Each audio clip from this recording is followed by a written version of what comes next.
Good day, I'm Stephen McHugh, and this is your JIS News for Wednesday, October 12, 2022. Government has ordered an investigation into land scams being run by criminal enterprises across the island. Prime Minister Andrew Holness says personnel from the Jamaica Constabulary Force and the Major Organized Crime and Anti-Corruption Agency, MOCHA, have been dispatched to conduct a comprehensive investigation into these reports. Areas under surveillance include Mount Edgecombe in St. Anne, Naysbury Grove and Thetford in St. Catherine, and Retirement and Providence in St. James. This is a dangerous happening, and as a country we must be united and take a stand against this pervasive criminal activity and stop it from taking root.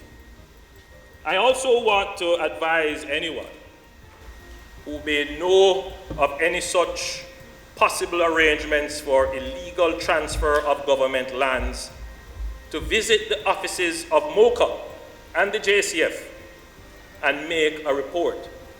MOCHA offers an online platform for which you can make a report, www.mocha.gov.jn if you don't want to call them. Or you can go and visit CTOC and make a complaint. Mr. Holness was providing an update on the removal of structures from lands adjoining the Clifton community in St. Catherine during a statement in Parliament on Tuesday. More than 10,000 residents of Exchange and surrounding communities in northeastern St. Anne now have increased access to water. This follows the completion of work on the Exchange White River relift station and replacement of the Upton tank. The facilities, which were upgraded by the National Water Commission at a cost of $141 million, were recently commissioned into service. The project will result in NWC customers in the areas of Exchange, Bonham Spring, White River, parts of Eltham and Lodge receiving water approximately 22 hours per day. Minister without portfolio in the Ministry of Economic Growth and Job Creation, Matthew Samuda, says the project reflects government's commitment to boosting the efficiency and service reliance of the NWC. If we are to bring Vision 2030 to life, bringing potable water to the people of Jamaica, VP and team, is indeed a mandatory pillar of that strategy. With today's commissioning, we know that we are benefiting upwards of 10,000 persons and 2,500 accounts in this area. Mr. Samuda has encouraged the residents to report unscrupulous individuals who are illegally abstracting water from NWC lines. If you see someone accessing a water line illegally, they're putting the entire network at risk, because 9 times out of 10 they're not plumbers or engineers. So you're risking your water for them to get free water when you are paid. It cannot make sense. Businesses are being encouraged to consider driving their operations utilizing renewable energy. Minister of State in the Ministry of Industry, Investment and Commerce, Norman Dunn, made the call recently. He says customers and big investors are switching allegiance to companies that pay greater attention to how their operations impact the natural environment.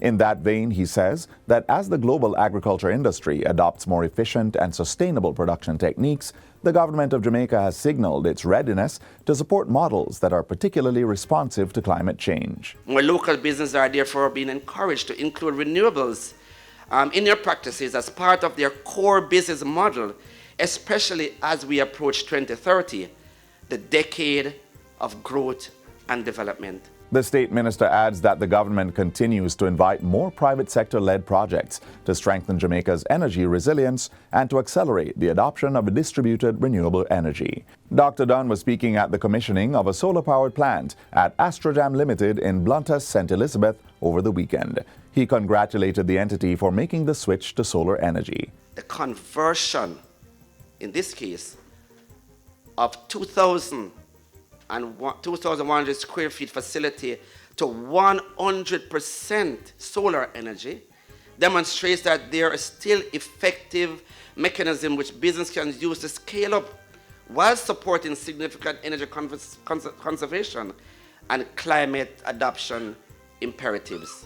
Dr. Dunn is also encouraging businesses to take advantage of energy loans being offered by the Export-Import Exim Bank of Jamaica to help retrofit their operations.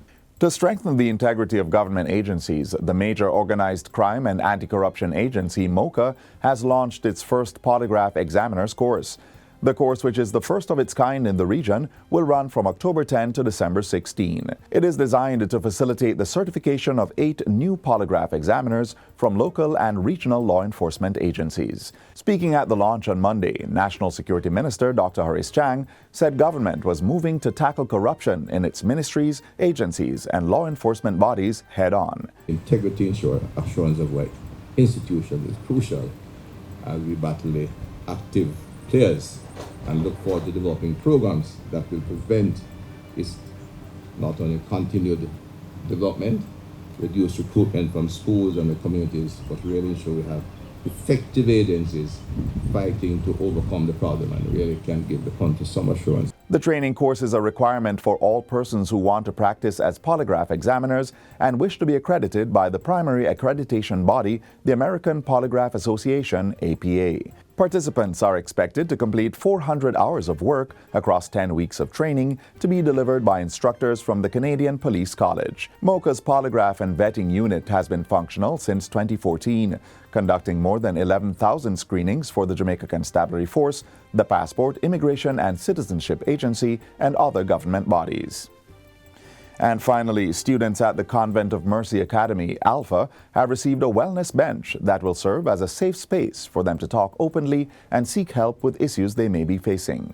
The wellness bench was unveiled on Monday, marking the launch of the Ministry of Health's Do Your Share campaign. The region-wide campaign is being implemented in partnership with the Ministry of Education, the Pan American Health Organization, PAHO, and the United Nations Children's Fund, UNICEF. Other schools are expected to benefit from the designated safe spaces. Health Minister Dr. Christopher Tufton is encouraging the students to utilize the wellness bench whenever they need to decompress or have a clear mind.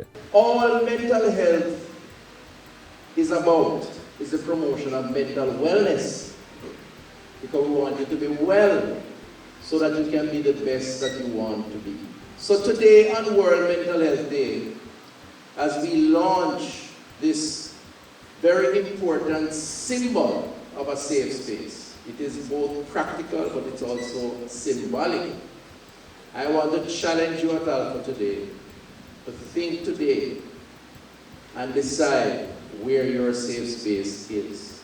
The donation of the bench follows the launch of a mental wellness literacy program. Last week we launched a mental wellness literacy program which will train teachers in the schools to then make mental wellness curriculum an agenda. Monday, October 10 was observed as World Mental Health Day under the theme Make Mental Health and Well-Being for All a Global Priority.